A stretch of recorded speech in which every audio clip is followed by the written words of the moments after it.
मंचासीन बाबा, सम्माननीय साधु समाज,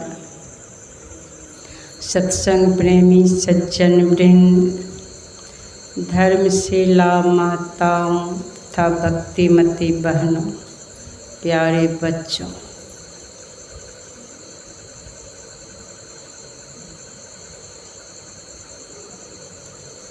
पाठ के अनुसार बाबा के मुखारबिंद से आप लोग बहुत कुछ सुने, भजन से भी लाभ उठाए।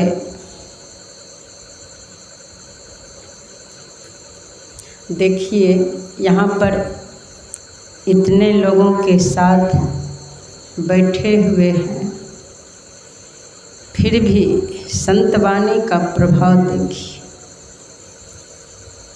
कितनी शांति है।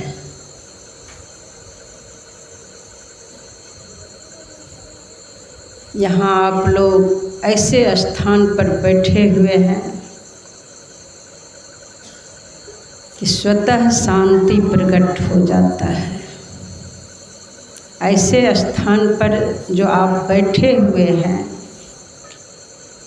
संत महापुरुष कहते हैं कि वहाँ भी सत्संग स्थल पर भी ब्रह्म अग्नि जो है प्रकट रहती है, लोगों को दिखता नहीं है।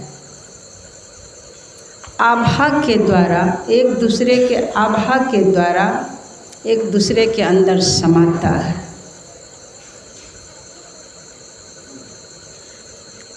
हर तरह से आप लोगों के तन की शुद्धि हो रही है, मन की भी शुद्धि हो रही है। जो धन लगा रहे हैं ऐसे आयोजन में, उसके धन की भी शुद्धि हो रही है। हर तरह से शुद्धि ही शुद्धि हो रही है। आप लोग बहुत भाग्यवान हैं, ऐसे मौका का लाभ उठा रहे हैं। फिर यह अवसर कब प्राप्त होगा ठिकाना नहीं।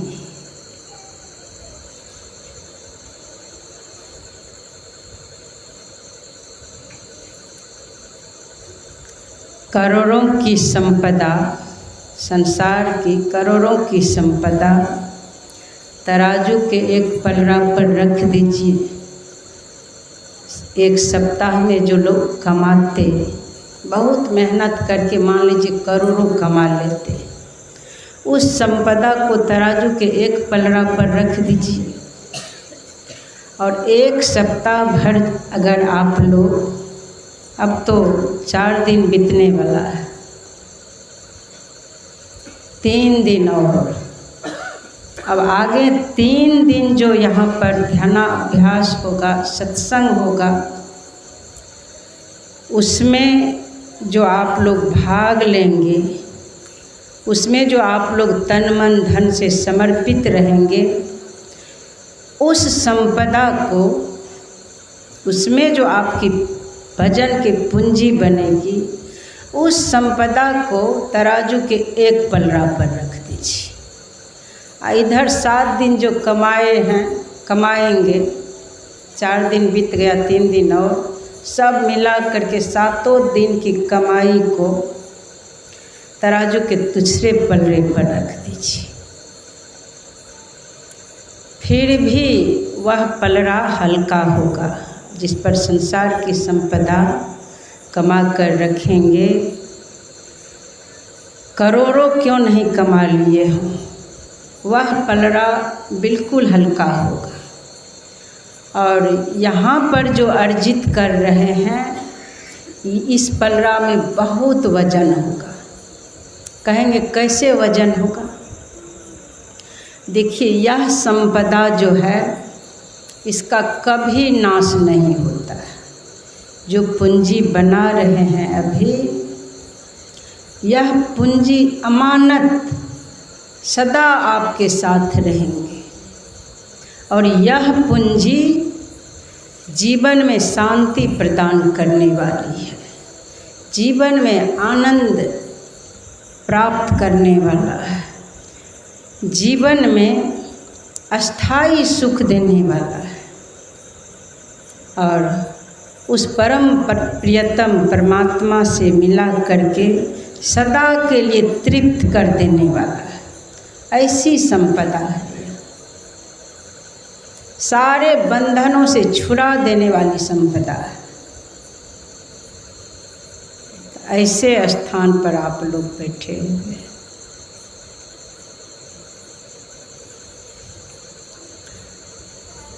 सुन रहे थे भजन के क्रम में गुरु महाराज की वाणी, निज तन में खोज सज्जन बाहर न खोजना।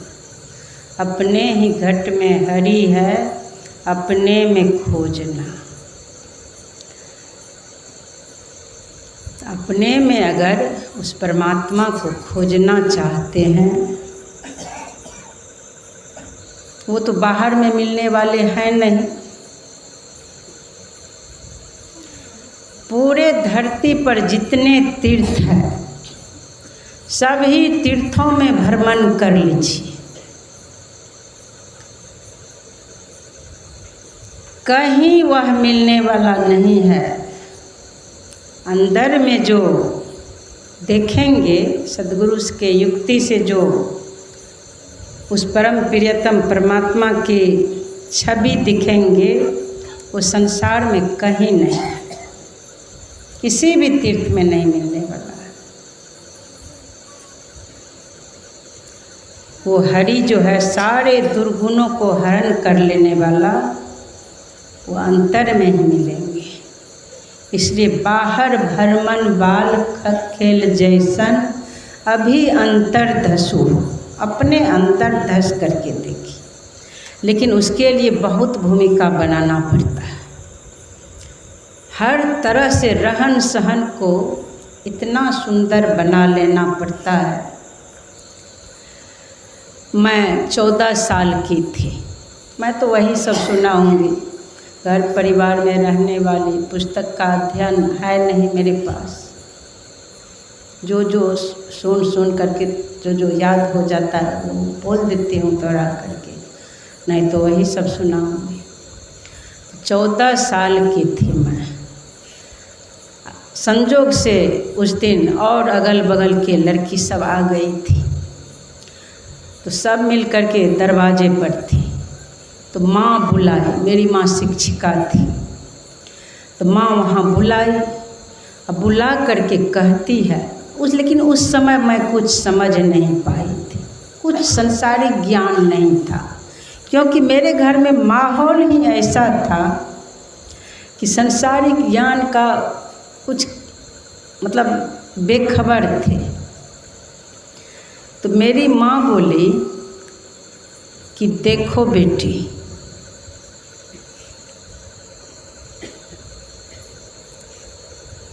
वस्त्र में जब दाग लग जाता है तो साबुन से छुड़ा दिया जाता है, वह दाग साबुन से छूट जाता है। अगर चरित्र में दाग लग गया तो कितना भी सर्फ साबुन देती रहेगी जीवन भर, वह दाग कभी नहीं छूटता है। सब लड़की थे वहाँ। तो मेरे मन में हुआ, उसका अर्थ भी नहीं समझ पाए, कुछ समझ ही नहीं पाए। लेकिन बाद में पता चला कि उसमें थोड़ा सा कम ही उम्र के थी वो लड़की सब, लेकिन थोड़ा सा चंचल थी वो लोग उनके बारे में बोलते थे कि वो गलत हो गई है। इसीलिए माँ इस बात को बोली थी। सोची ये भी उसके साथ में है, इसीलिए एक मैं सबको सुना देती हूँ कि चरित्र में अगर दाग लग गया,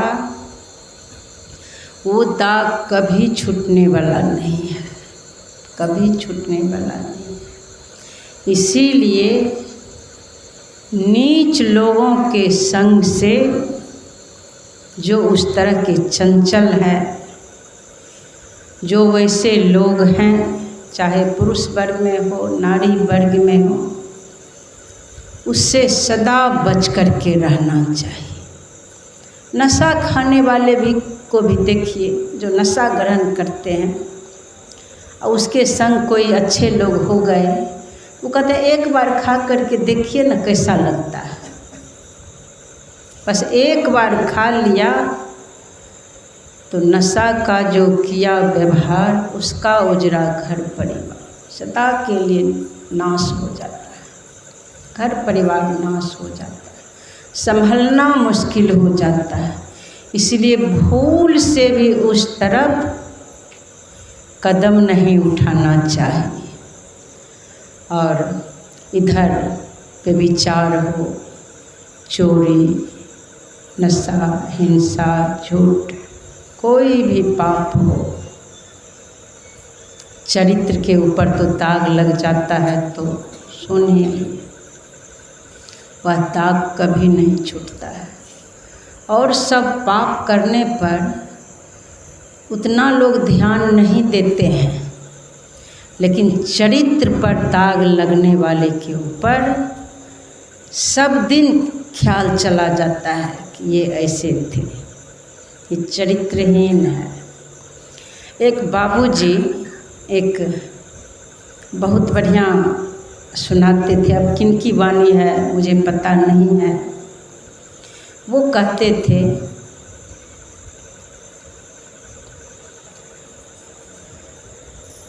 wealth is lost, something is lost, health is lost, nothing is, wealth is lost, nothing is lost, health is lost, something is lost, if character is lost, everything is lost. धन चला गया तो समझिए थोड़ा गया, धन चला गया तो कुछ नहीं गया, स्वास्थ्य गया तो थोड़ा गया, अगर चरित्र चला गया तो समझ लीजिए सब कुछ चला गया, कुछ बाकी नहीं रहा। इसीलिए हमारे माता पिता पर, हमारे घर पर किसी तरह से उंगली नहीं उठे। अगर जीवन में उंगली उठ गया तो समझ लीजिए सदा के लिए पूरे परिवार का भी सिर झुक जाता है।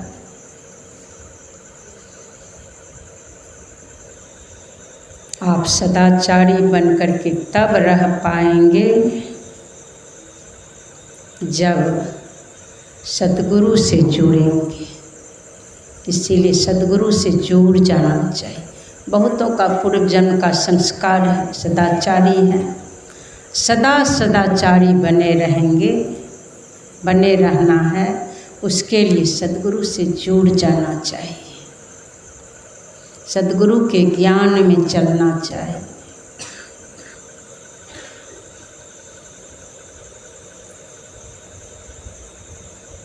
इज्जत अगर आपके पास है, धन नहीं है, दरिद्र ही क्यों नहीं है, मजदूरी करके क्यों नहीं खाते हैं, लेकिन इज्जत है, चरित्रवान हैं आप, समझ लीजिए संसार की सभी संपदा आपके साथ है। जो सदाचार से हीन व्यक्ति हैं, संसार की सारी संपदा रहते हुए भी समझ लीजिए उसके पास कुछ नहीं है। तो माता पिता दादा दादी उस कुल के नाम बढ़ाने वाले उनके बच्चे होते हैं। उनके बच्चे चाहेंगे तो उनके इज्जत को मिटा दे सकते हैं, उनके बच्चे चाहेंगे तो और उनके नाम को रोशन कर सकते हैं। श्री सद्गुरु महाराज की जय।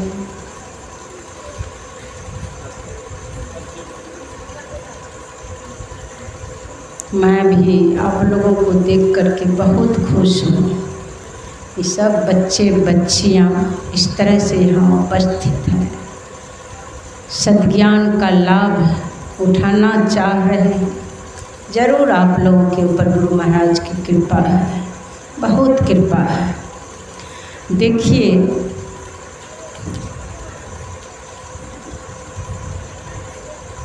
गुरु के ज्ञान में चलने पर उनकी वाणी भी सुंदर हो जाती है, मन वचन कर्म सब सुंदर हो जाता है। कबीर साहब कहते हैं, ऐसी वाणी बोलिए मन का आपा खो, औरन को शीतल करे आप हूँ शीतल हो। एक छोटी सी कहानी है कि राजा साहब पंडित जी को बुलाए कि हम सब परिवार मिलकर के हाथ दिखाना है। तो सब परिवार को भी हाथ दिखाए पंडित जी से, अपना हाथ भी दिखाए। तो पंडित जी कहते हैं कि राजा साहब क्या कहें, आपका ऐसा दुर्भाग्य है, ऐसा भाग्यहीन है आप कि आपके रहते आपके घर में सब के सब मर जाएंगे। ऐसा भाग्यहीन आप हैं, क्या कहें। राजा साहब को सुन करके, देखिए कहे सही बात है, लेकिन उनको बहुत दुख हुआ, बहुत दुख हुआ। फिर दूसरे पंडित को बुलाए जो बहुत बढ़िया ज्योतिष थे, उनको बुलाए और वो सत्संग से जुड़े हुए थे। ज्ञान का प्रकाश, सद्ज्ञान का प्रकाश उसके ऊपर पड़ रहा था। इसीलिए जिसके ऊपर सद्ज्ञान का प्रकाश पड़ता है वो विनम्र हो जाते हैं, शीलवंत हो जाते हैं, बड़ी सोच समझ करके बोलते हैं। तो दूसरे ज्योतिष जब आते हैं तो वो हाथ देखते हैं सबके, फिर राजा साहब के भी हाथ देखते हैं।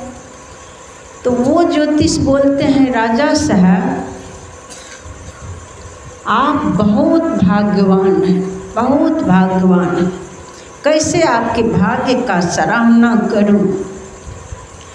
देखिए आपके राजमहल में आपके जो परिवार है,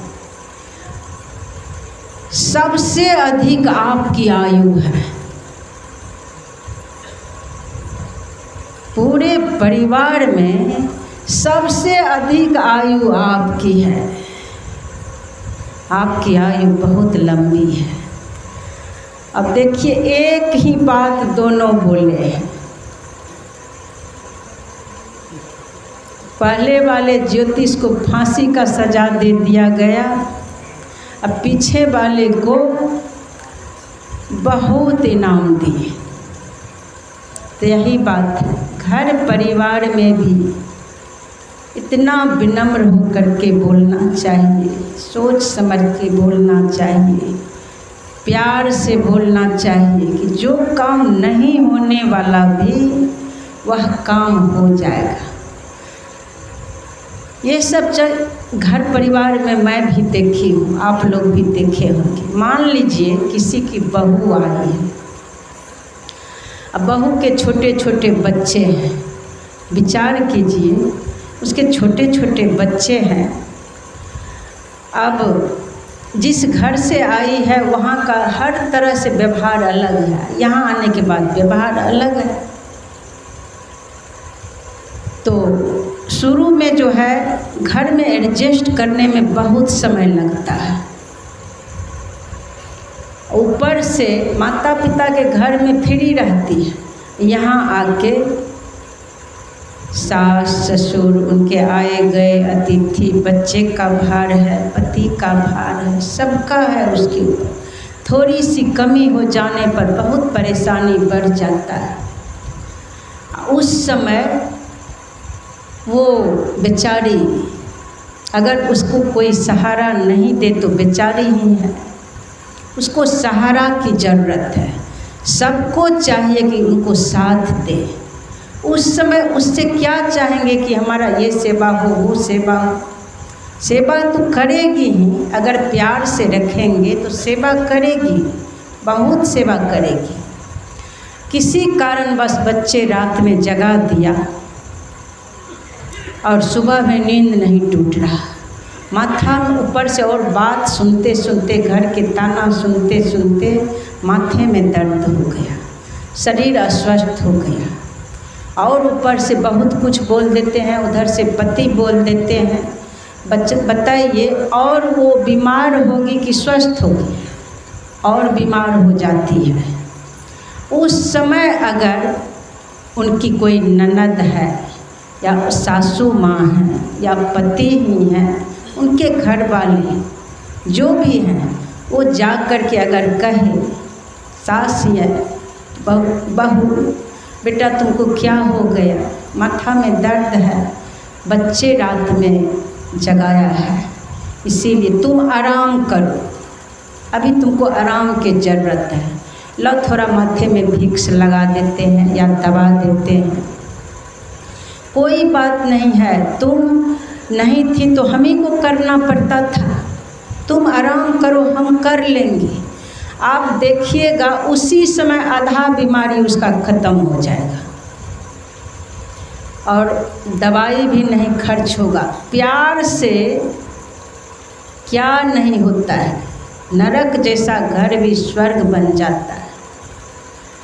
सासू माँ है, ससुर जी है, उनको अपने माता पिता से भी बढ़ कर के मानना चाहिए, प्यार से बोलना चाहिए। रूखा सूखा भी है अगर किसी कारण बस, माँ जी फिर बाद में हमसे गलती हो गई, इतना व्यवस्था नहीं कर पाते हैं, उतना जानकारी नहीं है। माँ हम सुधरने की कोशिश करेंगे, सीखने की कोशिश करेंगे, गलती मान लेते हैं, प्यार से बोलते हैं, देखिए वो भी समझ जाएंगे, धीरे धीरे वो बच्ची भी सीखने लग जाएगी, उनको भी दया लगेगी।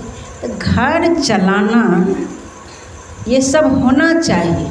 घर में मान लीजिए सत्संगी है, घर में वातावरण शांत रहेगा, आप ठीक ढंग से चलेंगे, तब उस घर में भजन भी होगा, तब अपने निज तन में खोज सज्जन बाहर न खोजना।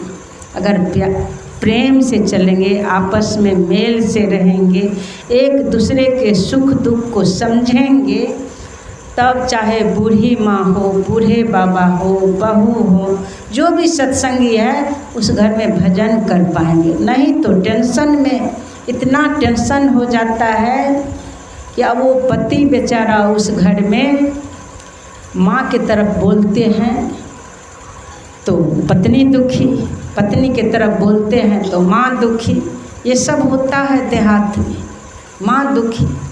लेकिन पति को हर तरह से भीतर से ठोस रहना है, ध्यान करते रहना है। सुबह में जो बताई थी वो श्वास जप के बारे में, उससे ज्ञान में भी रहा जाता है। अगर मानस जप नहीं हो रहा है, श्वास जप के द्वारा भी ज्ञान में रहा जाता है, तो वो शांति से काम लेते हैं, सही बात का छानबीन करके हर तरह से दोनों को समझा देते हैं। माँ को माँ तरह से, अपने धर्म पत्नी को उस तरह से प्यार से समझाते हैं कि माँ क्या करिएगा, बच्ची है या वो सीखेगी। ये नहीं कि आप किसी के बात सुन के उसको भी कठोर कठोर वचन कहती है, माँ को भी कठोर कठोर वचन कहती है। अभी के ऐसा बेटा सब है कि समझता ही नहीं है, बूढ़े बाबा बूढ़ी माँ, पत्नी को भी नहीं समझता है, कठोर कठोर वचन कह देता है। नहीं कहना चाहिए, वो जीवन साथी है, वो खुश रहेगी, सब कुछ बढ़िया से चलेगा। और माता पिता भी खुश रहेंगे तो उनके ऊपर कृपा की वर्षा होगी। माता पिता को कठोर वचन नहीं कहिए। एक कहीं पर एक उसका बेटा था, तो वो माँ को बड़ी कठोर कठोर वचन कह रहा था। संजोग से मैं उस जगह थी, तो मैं उससे बाद में बोली कि आप जो इतना कठोर कठोर वचन अपने माँ को कहे, क्या कहेंगे, बुढ़ापा में आ गई है तैयो नहीं समझती है, ऐसी वो गंवार है, माथा उसका बिगड़ गया है। तो बहुत तरह से बोला। तो मैं बोली देखिए आपको वो माँ, वो माता पिता देहात में रह करके भी, गंवार बन करके भी, बैल के तरह बन करके भी पढ़ाए लिखाए शिक्षित बनाए। भले अपना मूर्ख है लेकिन आपको शिक्षित बनाए, आपको बढ़िया बढ़िया स्कूल में पढ़ाए। अब फिर भी आपका भाषा इतना खराब है, तो बताइए आपके जगह पर तो आपकी माँ ही अच्छी है, आपके पिता ही अच्छे हैं। आप शिक्षित हो करके भी, ज्ञानी हो करके भी ऐसे ऐसे भाषा का प्रयोग करते हैं, तो भीतर से माता पिता का दिल रोता है, वो बहुत रोते हैं। इसलिए कठोर वचन नहीं कहें अपना माता पिता को, कठोर वचन नहीं कहें। तब देखिए जब प्यार से चलेंगे तो वहीं पर भजन होगा। अब भजन सब मिल कर के कहेंगे, सब ज्ञान में रहेंगे, सब ज्ञान में रहेंगे। अब फिर तो एक साथ माता पिता नहीं भी पढ़े लिखे हैं, बेटा बहू पढ़े लिखे हैं, तो एक साथ बैठ करके प्यार से आपस में प्रेम से चलेंगे। नहीं भी बहू को सवेरे उठने का मन है, सवेरे उठेगी, और सवेरे उठ करके यहाँ तो करते ही होंगे, इस समाज में बहुत बढ़िया समाज है कि रात में ही जो चतुर होते हैं, रात में भी ही हर तरह से साफ़ सुथरा कर लेते हैं। जूठा बर्तन वगैरह जो भी है रात में ही साफ करके रख देते हैं। रात ही सब कुछ कपड़ा वस्त्र जो भी है अपना जगह जगह एडजस्ट करके सब कर लेती है। मंत्र जाप भी करती है, अपना काम भी पूरा कर लेती है। सुबह में सिर्फ झाड़ू लगाती है, तुरंत स्नान कर लेती है। ऐसा देहात में होता है। और जिस घर में नहीं होता है, अब ब्रह्म मुहूर्त में बहू नहीं उठते हैं, उस घर के लोग नहीं उठते हैं, तो समझ लीजिए जिस घर में उठ रही है तो समझ लीजिए वो लक्ष्मी है। सवेरे उठ रही है लक्ष्मी है। नींद नहीं पूरा है दोपहर में सो जाएंगे, लेकिन सवेरे उठ करके झाड़ू लगा लेना है, रास्ते में सब कुछ कर लेना है, मंत्र जाप करते हुए करना है, भजन के पूंजी भी बनेगा। और सवेरे उठ करके झाड़ू लगा लिए, तुरंत स्नान कर लिए। अब देखिए रसोई में भी जाएंगे तो वह प्रसाद बनेगा। आप जो भी बनाएंगे प्रसाद बनेगा। बच्चे पढ़ने के लिए बच्चे को भेज रहे हैं, उस प्रसाद को ग्रहण करके जाएगा या टिफिन में देंगे तो उसका दिमाग जो है बहुत मजबूत होगा और उसका दिमाग शांत रहेगा, क्योंकि आप स्नान करके भोजन बनाए हैं, मंत्र जाप करते हुए भोजन बनाए हैं, और सवेरे स्नान करके आप सत्संग किए हैं। ध्यान भी करना है, फिर सब मिल करके सत्संग कर लेना है सवेरे। तो सत्संग करके भोजन वो जलपान बनाए हैं। तो इस तरह से सबको चलना चाहिए। ब्रह्म मुहूर्त में सबको उठना चाहिए और स्वास्थ्य भी अच्छा रहता है। कहते हैं उस समय देवी देवता विचरण करते हैं। सवेरे जो स्नान करते हैं वह ऋषि स्नान होता है। 3 बजे से जो 6 बजे तक में स्नान कर लेते हैं ऋषि स्नान। उसके बाद जो नहाते हैं कहते हैं मानव का स्नान होता है। 10 बजे के बाद जो स्नान करते हैं वो पशु स्नान होता है। इसलिए ऋषि स्नान करना है। हर तरह से भीतर से ठोस बनना है। सवेरे उठे आलस लग रहा है, पानी पी लीजिए। सवेरे उठ कर के 1-2 गिलास जितना पी सकते हैं पानी पी लीजिए, फ्रेश हो जाएंगे। जिसको कब्ज वगैरह का बीमारी है कहते गुनगुना पानी पीना चाहिए। फिर उसका तो घर में आंगन में जो भी कार्य करती है वही टहलना हो जाता है। जो बुजुर्ग हैं उनको थोड़ा टहलना चाहिए, स्नान कर लेना चाहिए, फिर सत्संग और करके तब कोई कार्य के लिए आगे बढ़िए। तब आप संसार की तरफ जाइए। ध्यान सत्संग करके स्नान करके तब संसार की तरफ जाइए।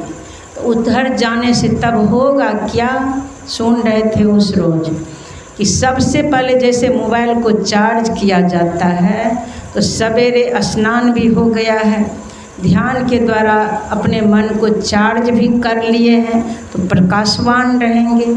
अब प्रकाशवान होकर संसार के तरफ जाएंगे तो मन भी सुंदर है, वचन भी सुंदर है, उसका कर्म भी सुंदर होगा। वो सात्विक गुण में रहेंगे, संसार का लेप नहीं चढ़ेगा, संसार का लेप नहीं चढ़ेगा। हर तरह से आप सुखी संपन्न रहेंगे, स्वस्थ रहेंगे। वहाँ से लक्ष्मी कहीं नहीं जाएगी। लक्ष्मी सरस्वती ध्यान भी किए हैं, सत्संग भी किए हैं, तो वहाँ से सरस्वती जाएगी, वो ज्ञान में रहेंगी। उसके बाद सुबह में उठे हैं, स्नान किए हैं, परिश्रम किए हैं, तो वहाँ पर शक्ति माता कहीं जाएगी, उसके शरीर में ही सब निवास कर जाते हैं। लक्ष्मी सरस्वती पार्वती शरीर में ही निवास कर जाते हैं। इसीलिए आप ही लक्ष्मी है, आप ही सरस्वती है, आप ही शक्ति माता पार्वती हैं, आप क्या नहीं हैं। आगे सुनेंगे, अब फिर कल आइए। तो हर तरह से आप लोगों को ठोस होना है, हर तरह से ठोस होना है। पुरुष वर्ग में भी हर तरह से ठोस बनना है। और तब जब ध्यान करेंगे, कुछ देर भी सवेरे बैठ कर के ध्यान करेंगे तो ध्यान बनेगा। फिर संसार के सारे कार्य करते हुए भी मंत्र जाप होगा। हर समय मन को मंत्र में लगा करके रखना है, मंत्र जाप करते रहना है। प्रयास कीजिए, कोई भी कार्य करें तो अकेले अकेले करें। ये न दो चार एक जगह बैठेंगे, नहीं हो बातचीत करने का, तैयो बातचीत होगा, बातचीत होते रहेगा। मैं प्रयास करती थी, कोई भी कार्य, भोजन बनाने जाते थे, चाहते थे कोई कि हम साथ दे दें, मैं बोल देती थी आप लोगों को पढ़ना है, जो भी करना है कीजिए, मैं भोजन बना लूँगी। एक बार बोलना पड़ता था, मान लीजिए कुछ कोई सामान ही लेना है, सब्जी ही बनवाना है, तो अधिक काम है तो बूढ़ी माँ बैठी है, जो भी है, वहाँ पर मौन हो करके सब सामान स्थिर से पहुँचा दिए। कहे भी नहीं कि बना दीजिए, कैसे कहेंगे, नहीं बोलना चाहिए। बहुत लोग, ये सब शिष्टाचार है। वहाँ पर सब कुछ रख देंगे तो खुद समझ जाएगी। बनाने का होगा तो बनाएगी, नहीं अगर बनाई तो फिर बना लेंगे। कोई भी कार्य है और मौन हो करके, बहुत ये पूंजी जो है, परमात्मा जो इस शरीर में पूंजी दिए हैं, वो पूंजी को बचाना है। जैसे डिबिया में, पहले लोग डिबिया जलाते थे, तो डिबिया में मान लीजिए तेल भर दिए,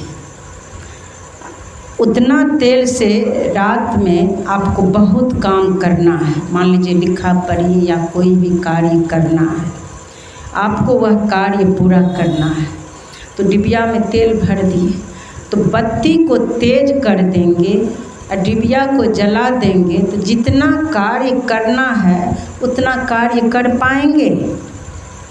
आपको कार्य को पूरा करना है तो थोड़ा कम करके, जितना में आपका काम चल रहा है तो उतना ही बत्ती रखेंगे और अपना कार्य भी करेंगे।